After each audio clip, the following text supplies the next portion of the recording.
Bismillahirrahmanirrahim. Assalamualaikum warahmatullahi wabarakatuh.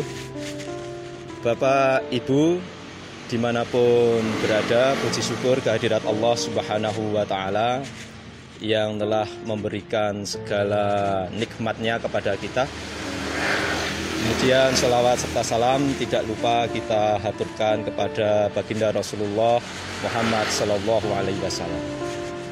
Bapak Ibu yang saya hormati, sebentar lagi pilkada pemilihan Bupati dan Wakil Bupati Kabupaten Sukoharjo yang insya Allah akan kita laksanakan pada hari Rabu Wage tanggal 9 Desember 2020 akan kita laksanakan. Maka tentunya ada hal-hal yang perlu kita cegah bersama, yang perlu kita lawan bersama. Artinya ada kebiasaan-kebiasaan di dalam pilkada itu ataupun pemilihan-pemilihan yang lainnya itu melakukan kebiasaan-kebiasaan yang buruk, kebiasaan-kebiasaan yang tercela, namun dirasa hal yang biasa saja. Jadi seolah-olah tidak ada implikasi pidananya, tidak ada implikasi di akhirat kelak. Maka perlu saya sampaikan di sini bahwasannya kebiasaan itu adalah salah satunya adalah politik uang. Kalau lebih gampangnya adalah suap. Untuk memberikan sesuatu materi ataupun uang kepada seseorang untuk menggunakan hak pilihnya ataupun tidak menggunakan hak pilihnya sama sekali. Nah, jadi itu adalah salah satu kebiasaan-kebiasaan yang tercela, yang buruk, yang seolah-olah di masyarakat itu sudah menjadi hal budaya yang biasa. Maka perlu kita tinggalkan karena ada implikasi pidananya dan implikasi akhiratnya kelak.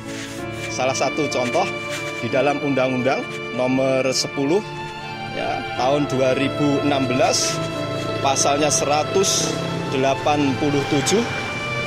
huruf A ayat 1 di situ dijelaskan bahwasannya siapa saja dengan sengaja memberikan uang atau materi kepada seseorang untuk mempengaruhi hak pemilihnya, ya, untuk mempengaruhi supaya mudahnya kamu harus milih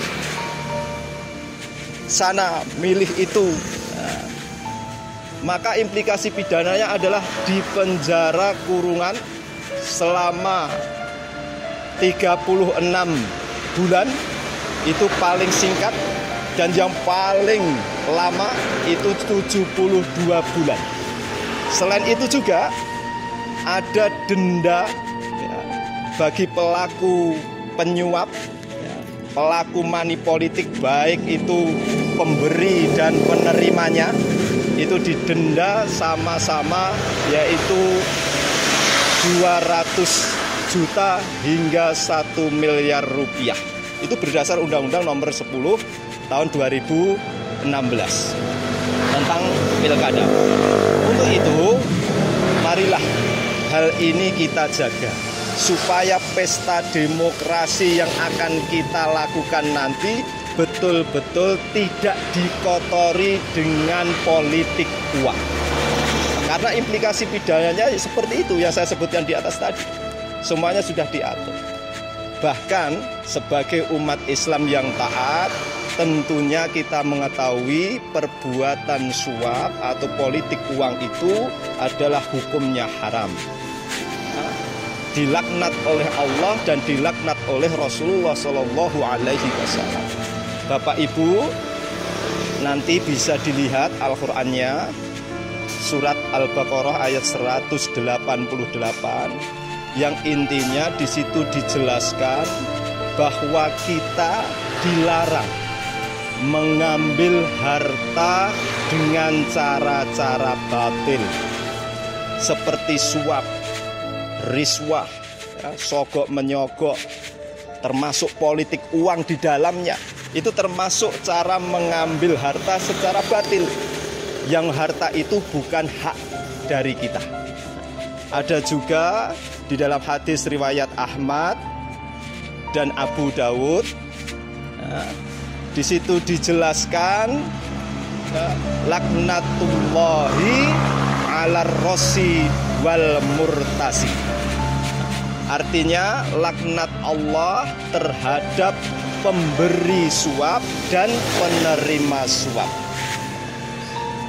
Kemudian Rasulullah pun juga melaknat di dalam hadis riwayat Ahmad At-Tirmidzi. Di situ dijelaskan, ya, la'ana Rasulullah sallallahu alaihi wasallam ar-rosi wal murtasi. Ya, jadi Rasulullah melaknat pemberi suap dan penerima suap. Untuk itu ada implikasi pidana dan implikasi akhiratnya kelak. Maka kita sebagai orang yang terhormat, sebagai orang yang beradab, maka mari betul-betul kebiasaan yang buruk, kebiasaan yang tercela ini kita tinggalkan.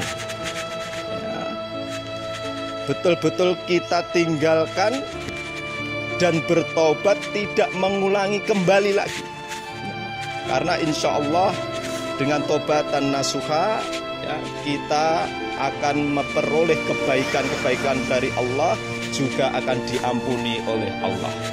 Terakhir, mari bersama rakyat awasi pemilu, bersama Bawaslu tegakkan keadilan pemilu. Terima kasih. Bila ada salah kata mohon maaf. Wassalamualaikum warahmatullahi wabarakatuh.